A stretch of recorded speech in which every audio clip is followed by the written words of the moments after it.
Hello guys, welcome back to the study. This is Dheeraj Kumar. कैसे हो air force वालों, बताओ। ओके एयरफोर्स वालों, अभी तो गली गली घूम रहे हैं हम लोग। एयरफोर्स वाले कहाँ बने हैं? अरे बन जाओगे भाई, क्यों टेंशन ले रहे हो। बहुत जल्द बन जाओगे, नवंबर दिसंबर तक बन ही जाओगे। उससे पहले ही बन जाओगे। अब सवाल ये आता है कि रिजल्ट कब तक आएगा। अफवाह फैलाया जा रहा है कि कल आएगा। भाई एक चीज मेरे को बताओ, रिजल्ट कल आएगा ऐसा अपडेट पहले भी दिया गया था, मतलब पिछली बैच में भी, कि रिजल्ट कल आने वाला है, मेरा नाम मतलब ट्रस्ट। ऐसा कुछ हुआ नहीं। फिर बेशरम की तरह मुंह लेके फिर यूट्यूब पे आ जाते हैं, फिर कहते हैं कि फलाना नाम का मतलब होता है ट्रस्ट। या फिर बहुत लोग हैं ऐसे, मैं किसी एक को टारगेट नहीं कर रहा।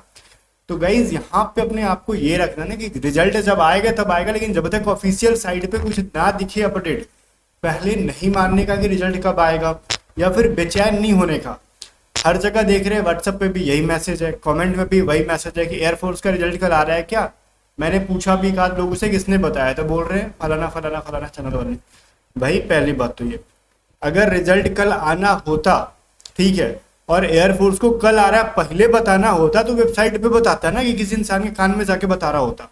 ठीक है। अगर किसी की इंटरनल रिसोर्सेज हैं भी, और वो इंसान आके यूट्यूब पे बकवास कर रहा है कि हमारे रिसोर्सेज हैं, तो ये सारी चीज़ें कॉन्फिडेंशियल होती है। अगर आपके मौसा जी हैं एयरफोर्स के अंदर, या फिर आपने एयरफोर्स में से किसी को मौसा बना लिया है, तो इसका मतलब कि वो गद्दारी कर रहा है। जो चीज़ें कॉन्फिडेंशियल हैं वो चीज़ें शेयर नहीं करनी होती है।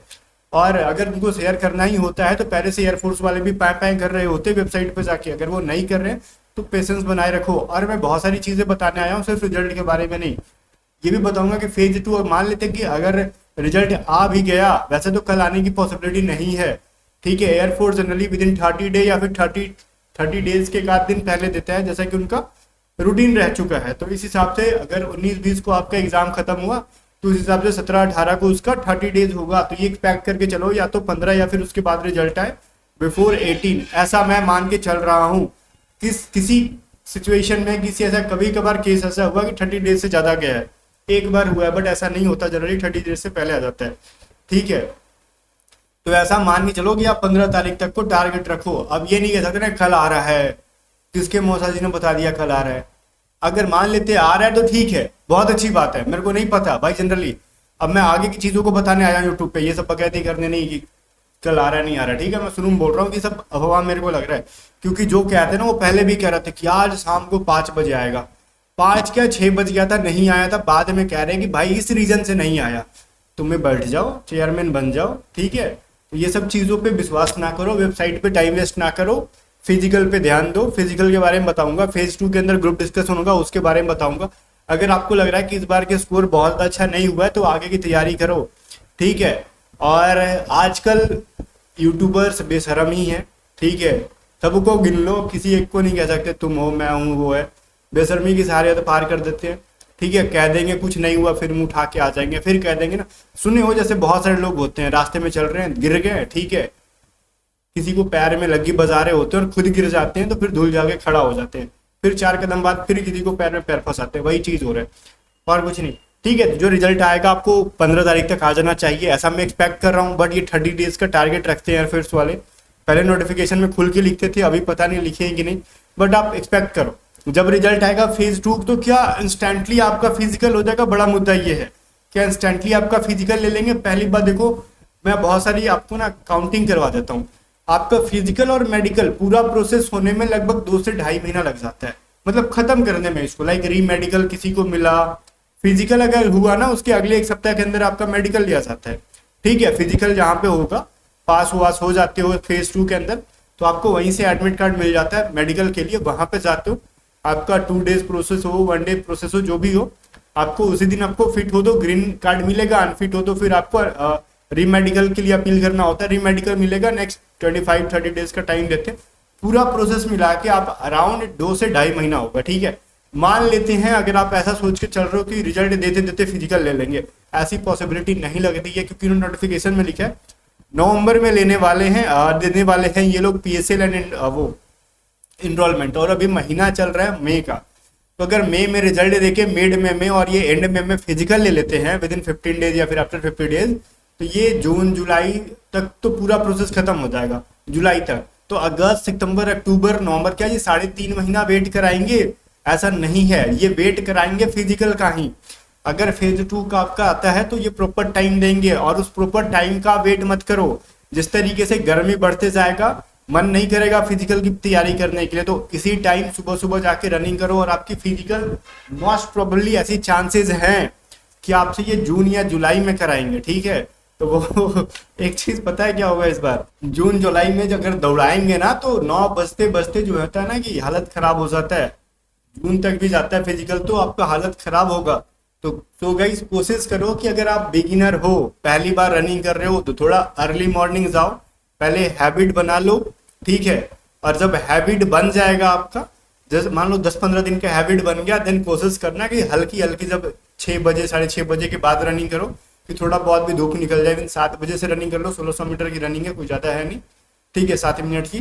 तो थोड़ा बहुत कभी कभार धूप में भी, हल्का हल्की धूप में, हेवी धूप में नहीं, हल्की धूप में रनिंग कर लेना। लेकिन लगे जब ना ऐसा कि नहीं हो पा रहा है तो छोड़ देना, जबरदस्ती धूप में नहीं करना, ठीक है। बट कभी भी कोशिश करना कि धूप में कर ले, क्योंकि इस बार का फिजिकल आपका जो होगा मेन गर्मी के टाइम पे ही होगा, ओके गाइज। और ग्राउंड में आपको पेड़ लगा के या फिर कैंप लगा के रनिंग नहीं कराएंगे। 50-100 मीटर की रनिंग नहीं है कि कैंप लगा देंगे, 1600 मीटर का रनिंग होता है, ठीक है। तो इस बार के लिए ढीठ बनो, और कुछ चीज़ों के बारे में बताऊंगा, बट उससे पहले अगर कोई बच्चा को लगता है कि नहीं इस बार हम चीज़ों को प्रिपेयर नहीं कर पाएंगे फेज 2, या फिर हमारी मार्क्स बहुत ज़्यादा अच्छी नहीं है, हम आगे की तैयारी करना चाहते हैं, तो A to Z study app पे आगे की तैयारी के लिए आप स्पेस वॉरियर बैच में वाई ग्रुप की तैयारी कर सकते हो। ये हमारी कंप्लीट रिकॉर्डेड बैचेस होगी, ये 2025 में भी अगर आपको एग्जाम देना तो भी उसके लिए भी है ये, और ये कंप्लीट कोर्स है वाई ग्रुप के लिए, ठीक है, अदर देन साइंस के लिए। टेस्ट सीरीज जो नया आएगा वो भी इसके अंदर मिलेगा, पीडीएफ जो होंगे हमारे टॉप 5 से 100 सीरीज के जो ओल्ड वाले हैं वो भी हमने दे रखा है, न्यूज होगी वो भी मिलेगी। तो आप डाउनलोड कर लो A to Z study app, वहाँ पे पेमेंट करके आप इस बैच को इनरोल कर लो। अगर आपको नहीं समझ में आती है, ये 516 रुपए की बैच है, तो व्हाट्सअप करके पूछ लो कैसे पेमेंट करना, बता दी जाएगी। अगर कोई बच्चा एक्स ग्रुप से है, अगर उसको तैयारी करना है, तो अगर हमारे पास तो एक्स ग्रुप की कंप्लीट बैच नहीं है, सिर्फ इंग्लिश की है, तो आप सिर्फ इंग्लिश की बैच को भी लेके प्रिपरेशन कर सकते हो 2025 के लिए। अब मैं आपको कुछ इंपॉर्टेंट टिप्स दे रहा हूँ। यहाँ पे ग्रुप डिस्कशन की तैयारी अभी से आप शुरू कर दो, क्योंकि कहते हैं ना कि प्रैक्टिस मेक्स मैन परफेक्ट, ठीक है। तो वही चीज है कि प्रैक्टिस आपको परफेक्ट कब बनाएगा, जब एक लंबा प्रैक्टिस होगा तब। ग्रुप डिस्कशन में आपको इंग्लिश में ही ग्रुप डिस्कशन करना होता है, इंट्रोडक्शन बोलना होता है, और जब आप इंट्रोड्यूस कर रहे होगे वो खुद को, उस सिचुएशन में अगर कहीं आप हेजिटेट होते हो, रुक रुक के बोलते हो, जैसे बोलते हो ना कि अटक अटक के बोल रहे हो, तो फिर आपके लिए वो सही नहीं होगा, ओके गाइज। तो ऐसी थोड़ी सी प्रैक्टिस करो कि अपना इंट्रोडक्शन अच्छा से दे दे, ग्रुप डिस्कशन में आप अच्छे से बोल लो, ओके गाइज। तो ये सब चीज़ों पे थोड़ा सा ध्यान दो आप अभी से, अगर हो सके तो। क्या पढ़ना है ग्रुप डिस्कशन के लिए वो मैटर नहीं करता, लाइक हमने पीडीएफ भी दे रखा है, कहाँ पे भाई, टेलीग्राम चैनल पे फ्री में हमने ग्रुप डिस्कशन की पीडीएफ, और रिजल्ट आने के बाद और भी कुछ नोट्स देंगे हम लोग ग्रुप डिस्कशन के लिए, उसके लिए कोई पैसे नहीं लेंगे आपसे। लाइक कुछ टॉपिक पे हम लोग लेटर ऐसे लिख के दे देंगे, वो पढ़ लो, इंग्लिश में रहेगा, बिकॉज ग्रुप डिस्कशन तो इंग्लिश में होगा, इंट्रोडक्शन इंग्लिश में होता है, ठीक है। तो आपको वो वैसे ना, मतलब कहीं कहीं सेंटर पे ऐसा हमने सुना है, बोल देते हैं आपसे कि जैसे होता है ना कि हाँ अगर आपको हिंदी यूज करना चाहते हो तो कर सकते हो, बट अगर हिंदी बोलोगे ना तो छटने की चांसेस हो गई, ठीक है, छटोगे, तो इंग्लिश ही बोलना है आपको। और इसके अंदर बहुत ज़्यादा सुपर फास्ट इंग्लिश नहीं बोलनी है, बहुत ज़्यादा हाई फाई इंग्लिश नहीं बोलना, एक बेसिक इंग्लिश बोलना सीख लो, जिससे कि आप सामने वाले की बात समझ लो, थोड़ी बहुत अपनी भाषा में समझा दो उसको, दैट इज इट, ठीक है, सफिशियंट है वो। आपको बहुत ज़्यादा ब्रिटिशर्स नहीं बनने हैं कि हाँ हम इंग्लिश मैन बन जाएंगे, दैट इज इट, वो नहीं चलता है भाई, ठीक है। वो बहुत अच्छी बात है, लेकिन उतनी जरूरत नहीं है, उतना ही सीख लो जितना कि आप समझ लो, और समझा दो सामने वाले आपके मन में जो चल रहा है, ठीक है। इतना समझ लो कि मान लो कोई टॉपिक आया आपके सामने, मान लो उस टॉपिक पे आपने नहीं भी पढ़ा है, इंग्लिश में प्रैक्टिस नहीं है, लेकिन उसके बारे में हिंदी में जानते हो, तो खुद से कुछ क्रिएट करके बोल दिया। अब ग्रुप डिस्कशन में ऐसा थोड़ी है कि खाली पकड़ पकड़ आप ही को करना है, ऐसा नहीं ना है। आपको क्या करना है, सब लोग बोल रहे हैं उसमें पार्टिसिपेट लेना है, तो 4 लोगों की बातों को सुन के भी आप कुछ स्टोरी बना के बोल सकते हो उसके अंदर, ठीक है। तो इतने कैपेबल हो जाओ, इतनी कैलिबर आपके अंदर होनी चाहिए कि सब चीजों को आप टैकल कर लो इजीली।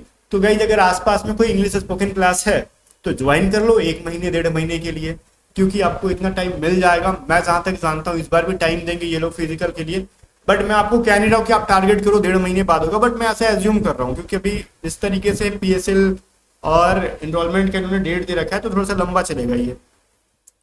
तो भी आप ज्वाइन कर लो 1 महीने की फी देके स्पोकन क्लास में, और फ्लुएंसी पे वर्क करो, उनकी कोर्सेज पे वर्क मत करो, बस ये कहना कि भाई तू अपनी कोर्सेज रख अपने पास, मेरे को इतना खाली कर देना कि मैं जिससे कि बोल पाऊं। अब वो पूरा डिटेल में पढ़ाने लगते हैं, बकायदी करवाएंगे, ये करो वो करो, नहीं करना। जब एग्जाम क्रैक कर रहे हो इसका मतलब आपकी ग्रामर अच्छी होगी, आपने टेंस पे वर्क कर रखा है, वॉइस पे वर्क कर रखा है, सम कंडीशनल सेंटेंसेस पे वर्क कर रखी है। यही तो है भैया स्पोकन क्लासेस, और क्या है। 3 चैप्टर पढ़ो ग्रामर का और उसको इम्प्लीमेंट करो अपने जुबान के अंदर, और इंग्लिश बोल पाओगे, बेसिक इंग्लिश। लाइक टेंस अगर बोल रहे हो, वॉइस बोल रहे हो, लाइक किसी भी चीज को मेरे को पैसिव में बनाना है तो मैं कैसे जब बता पा रहा हूँ वो। और इसके अलावा थोड़ा सा क्वेश्चन टैग यूज कर लेते हो, वो एक अच्छा सा मतलब आपको प्रोफेशनल बता रहा होता है। इनके अलावा कंडीशनल सेंटेंसेस का यूज करो, 3 चीजें यूज करोगे, और बाकी वोकैब तो आपका ठीक होना चाहिए। वोकैब भी बहुत हाई फाई नहीं, जैसे सिनोनिम एंटोनिम रट रहे, बेसिक सी वोकैबलरी। और आजकल जो न्यूज सुनते हो ना, न्यूज में जो वर्ड्स यूज हो रहे हैं उनकी वोकैब के बारे में कोशिश किया करो, क्या होता है क्या नहीं। बाकी ग्रुप डिस्कशन करो, 4 दोस्त बनाओ आसपास में, या फिर टेलीग्राम ग्रुप पे बहुत सारे लोग ग्रुप बना के डिस्कशन करते हैं, आपका क्रैक हो जाएगा। तो इसमें कोई हैवी चीज नहीं है, ठीक है। बाकी रनिंग वनिंग पे ध्यान दो, पुशअप्स पे ध्यान दो, जिसका गर्ल्स है तो अपना स्क्वाट सिटअप्स पे ध्यान दो, ठीक है। इजी है, बहुत डिफिकल्ट नहीं है और बहुत ज्यादा इजी भी नहीं है, वर्क तो करना पड़ेगा। जो कंटिन्यू लग गया एग्जाम के बाद से उसके लिए चीजें इजी होंगी, जो रिजल्ट के बाद से लगे उसके लिए चीजें डिफिकल्ट हो जाती है, बिकॉज आपके ऊपर प्रेशर हो रहा होता है कि अब तो हमारा एग्जाम है। जो एग्जाम के बाद ही लग गया ना उसके ऊपर प्रेशर नहीं होता, वो तब तक रिजल्ट आने तक वो रेडी होता है सब चीज में, ठीक है। आने दे जो होगा, ओके गाइस। तो रिजल्ट आपका, तो मैं ये नहीं कह रहा हूँ कि मुझे पता है, जो भी हो ऑफिशियल वेबसाइट पे विश्वास करो, किसी यूट्यूब चैनल का नहीं कि ये डेट को आ रहा है। क्या अगर इस डेट को आना ही होता तो वो इंसान क्या है भाई, है क्या कि उसको बताएंगे वो लोग। तो अगर वो ठीक है, अगर किसी से पता भी चल गया तो वो दुगला ही कर रहा है और कुछ नहीं कर रहा, ठीक है, यूट्यूब पे आके बकायदे कर रहा है। तो इन सब चीजों को माइंड से निकालो। जिस दिन आएगा ऑफिशियल वेबसाइट जिंदाबाद, जब आएगा तो मैं ऑफिशियल वेबसाइट का रेफरेंस लेके आपको दिखाऊंगा। अदरवाइज मैंने एग्जाम के बाद कट ऑफ की वीडियो बनाई, उसके बाद पहली बार रिजल्ट के ऊपर बना रहा हूँ। मैंने कभी रिजल्ट के ऊपर नहीं कहा था कि इस डेट को आएगा इस डेट को आएगा, क्योंकि ये सभी चीजें बकैती हैं, ठीक है। लोगों का टाइम और अटेंशन को वेस्ट करना होता है, तो इन सब चीजों से बचो। जब आएगा, कुछ चैनल्स हैं जो ऑथेंटिक अपडेट्स देते हैं, उनको फॉलो करते हो, बढ़िया चीज है, उनको फॉलो करते रहो। बाकी फालतू की चीजों पे ध्यान नहीं दो, अपना तैयारी पे फोकस रहो। साथ साथ में अदर चीजें, या फिर आपने जैसे एग्जाम का प्रिपरेशन कर रहे हो, या फिर जो एग्जाम आपने दिया है उसका रिवीजन कंटिन्यू रखना। ज्यादा ओवर स्मार्ट नहीं कि हमने एग्जाम दे दिया ना अब हमको तैयारी की जरूरत नहीं है। अभी क्या होगा फ्यूचर में कोई नहीं जानता। फिजिकल में आप पास हो जाओगे, फेल हो जाओगे, ग्रुप डिस्कशन में पास हो जाओगे, मेडिकल में पास हो जाओगे, कहाँ पे अनफिट हो जाओगे, कहाँ पे फेल होगे, पास होगे, कुछ नहीं पता। तो तैयारी छोड़ने का नहीं, ज्यादा ओवर स्मार्ट बनोगे बहुत नुकसान होगा आपका। इसलिए गाइज प्रिपरेशन को साथ में रखो। 50% डे का आपको करना है फिजिकल पे और फेज 2 पे फोकस रहना है, और डे का 50% चीज है जो अभी तक आपने पढ़ा है एयरफोर्स एग्जाम देने के लिए, या फिर आपको कोस्ट गार्ड देना है, नेवी देना है, उन सभी चीजों को प्रिपरेशन करते रहना, रिवीजन करते रहना, ठीक है। अदरवाइज बहुत बड़े नुकसान का सामना करना पड़ेगा आपको। तो रेडी रहना, फिर मिलते हैं नेक्स्ट वीडियो में। तब तक बाय बाय। वीडियो शेयर कर दो, और स्टडी को सब्सक्राइब नहीं किए हो तब काहे आए हो, सब्सक्राइब कर लो भाई।